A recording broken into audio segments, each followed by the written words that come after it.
Assalamualaikum warahmatullahi wabarakatuh.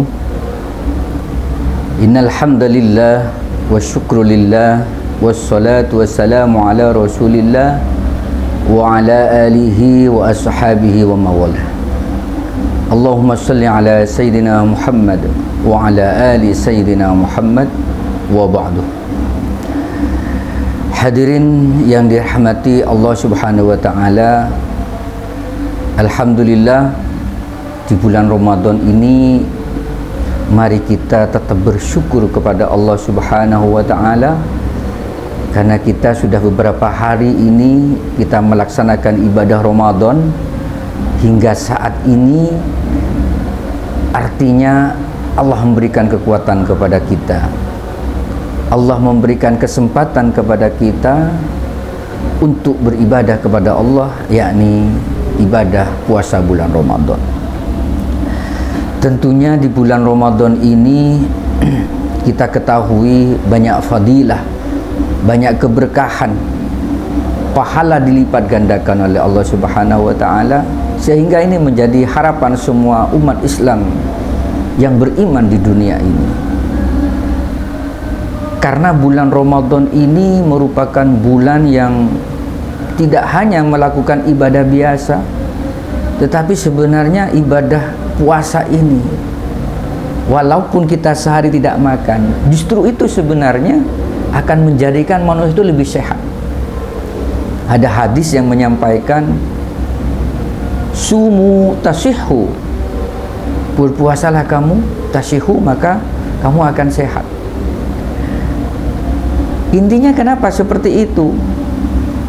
Karena ketika kita setiap hari lambung kita ini selalu mengkonsumsi dari makanan minuman, setiap hari bekerja, dan ketika berpuasa maka akan menjadikan lambung itu beristirahat. Apapun yang istirahat maka akan menjadikan lebih sehat. Kemudian sahabat yang dimuliakan Allah, hadirin hadirat sekalian, di bulan suci ini ada satu momen yang kita ketahui bersama, yaitu satu momen di mana sumber hukum Al-Quran yang pertama diturunkan di bulan Ramadan ini, yaitu turunnya Al-Quran. Maka disebutkan dalam bahasa Arab nuzulul Quran. Allah berfirman di dalam Al-Quran, a'udzubillahi minasyaitonirrajim, bismillahirrahmanirrahim. Syahrul Ramadan alladzi unzila fihi al-Quran hudan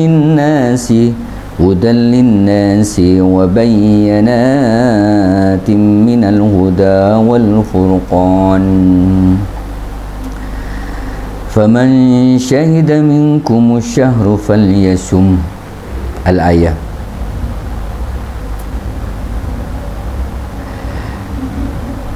Beberapa hari yang ditentukan itu ialah bulan Ramadan, bulan yang di dalamnya diturunkan permulaan Al-Quran. Jadi ayat yang pertama Al-Quran itu diturunkan di bulan Ramadan.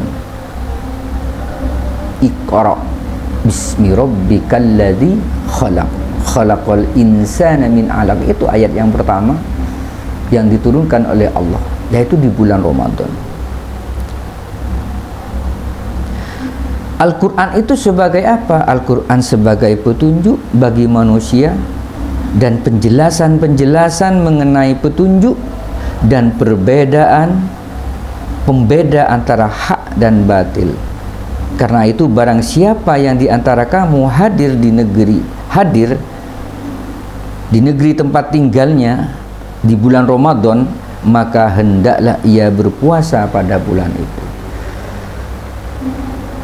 Ayol hadirun yang dimuliakan Allah, kita sangat bersyukur kepada Allah karena Al-Quran ini merupakan kitab yang kitab yang mana Allah itu turunkan di bulan Ramadan, kemudian menjadi sumber hukum Islam, menjadi sumber hukum Islam yang pertama. Karena setelah itu ada hadis, kemudian setelah hadis itu ada ijma, ada qiyas dan sebagainya. Semua sumber hukum itu akan merujuk kepada Al-Quran karena menjadi sumber yang utama. Oleh karenanya Al-Quran ini bukan hanya pedoman sandaran hukum, karena di dalam Al-Quran itu ada penjelasan-penjelasan tentang ketauhidan kepada Allah, tentang syariat, tentang muamalah, bagaimana kita bermuasyarah hidup di dunia ini dengan lingkungan sekitar, dengan makhluk-makhluk Allah yang lain. Itu sudah dijelaskan di dalam Al-Quran, walau secara ijmali, secara global, karena nanti akan ada penjelasan-penjelasan, ada tafsir, ada hadis, ada tafsir hadis dan sebagainya. Jadi sangat beruntung ketika kita sering membaca Al-Quran, karena memang diperintahkan. Al-Quran ini luar biasa para hadirin sekalian, karena ini membedakan dengan yang lainnya. Kalau kita membaca Al-Quran, membacanya saja itu sudah mendapatkan pahala. Membacanya saja sudah mendapatkan pahala. Apalagi kita itu mengkaji Al-Quran, belajar ilmu di dalam Al-Quran tentang tafsirnya dari berbagai sumber. Ini mendapatkan ilmu nanti di dalam Al-Quran itu sendiri. Selain daripada itu, Al-Quran menjadi petunjuk bagi orang-orang yang memang belajar di dalam Al-Quran. Al-Quran juga di dalam keterangan yang lainnya adalah menjadi syifa, wa yansurkum alaihim wa yashfi sudur qaumin mu'minin. Ya ayuhan nasu qad ja'akum mau'izatun min rabbikum wa shifaa'un lima fis sudur wa hudan wa rahmatul lil mu'minin. Ada ayat lain yang sangat jelas di situ, wa nunazzilu minal qur'ani ma huwa shifaa'un wa rahmatul lil mu'minin. Wa nunazzilu minal qur'an, dan kami turunkan, kata Allah, dari Al-Quran itu, ayat-ayat Al-Quran itu, sesuatu ma huwa shifaun, sesuatu yang menjadi obat bagi manusia. Bagaimana akan Al-Quran menjadi obat? Untuk penyakit apa? Ya macam-macam. Penyakit medis, penyakit psikologis, penyakit non medis, bahkan gangguan apapun, dengan Al-Quran insya Allah akan menjadi obat.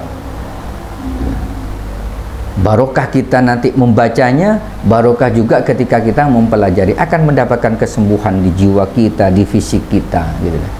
Wa rahmatul lil alamin, dan juga menjadi rahmat bagi alam. Jadi Al-Quran ini selain menjadi penyembuhan, media penyembuhan, tetapi juga menjadikan rahmat. Di ayat lain menjadi hudan atau menjadi petunjuk. Nah, sekarang tergantung kita. Bagaimana Al-Quran ini kita jadikan pedoman betul dalam menata kehidupan kita, dalam beriman kita kepada Allah, ketauhidan kepada Allah, dalam menjalankan syariat-syariatnya. Acuannya adalah Al-Quranul Karim. Paling tidak para sahabat sekalian, hadirun wal hadirat, kita ini senang mendengarkan Al-Quran, karena senang saja kemudian kita mendengarkan ayat-ayat Al-Quran, ini akan mendapatkan keberkahan sendiri, akan mendapatkan pahala. Apalagi kita membacanya, menghatamkannya, baik secara individu ataupun secara berkelompok. Ini menjadikan Al-Quran menjadikan pedoman dalam hidup kita. Bahkan bagaimana kita berakhlak, kita mengacu pada akhlakul Quran. Mudah-mudahan kita sebagai umat Rasulullah, yang mana Rasulullah cinta Al-Quran, cinta ilmu, karena kita ingat Al-Quran berarti kita ingat ilmu, karena di dalamnya adalah ilmu yang banyak sekali yang perlu kita cari. Ingat Al-Quran, ingat pedoman hidup, bagaimana kita menjalani kehidupan ini tidak jauh daripada rambu-rambu Al-Quran. Saya kira itu mudah-mudahan kita dijadikan oleh Allah Subhanahu wa Ta'ala tidak hanya senang pada Al-Quran, tapi juga kita bisa menggunakan Al-Quran sebagai pedoman hidup. Syukur-syukur kita menjadikan Al-Quran itu tidak hanya untuk diri kita sendiri, tapi untuk orang lain. Khairukum man ta'allama al-Quran wa 'allamahu. Paling bagusnya kamu sekalian, kata Rasulullah, adalah orang yang mengajarkan, orang yang belajar Al-Quran dan mengajarkannya.